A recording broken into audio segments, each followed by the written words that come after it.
Researchers with Harvard and Stanford found JCPS is improving after years of declining scores in reading and math.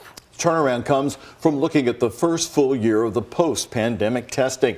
Ian Hardwick and photojournalist Jessica Farley heard from the school district on their efforts to keep the momentum going.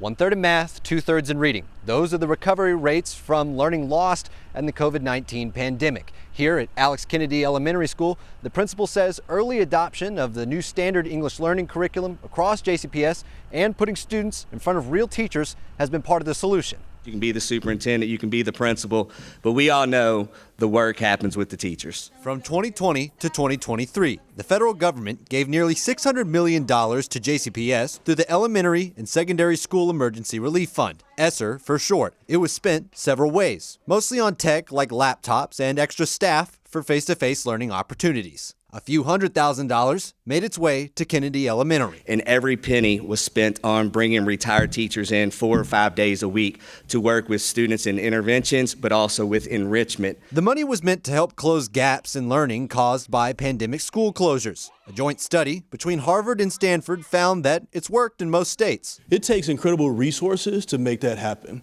And so this data clearly indicates that the infusion of funds, the support for students has made a difference. Back in 2016, JCPS lagged behind the national average in reading and math comprehension by about 1 grade level. Now, the 22 to 23 school year marks the first time in 7 years the district is improving in reading and math, specifically looking at scores from 3rd to 8th grade. Superintendent Dr. Marty Polio is encouraged by the rebound, crediting a new direction in the district after what he calls 50 years of stagnation. Which included student assignment, which included facilities, resourcing our high-poverty schools, summer learning opportunities, technology for students, literacy and numeracy curriculum, which you see being implemented now. JCPS already has plans to continue their Backpack League program in the summer, even though they've already spent all their Esser funds. They say 10,000 students enrolled in it last year. In Louisville, Ian Hardwick, WHAS 11, on your side.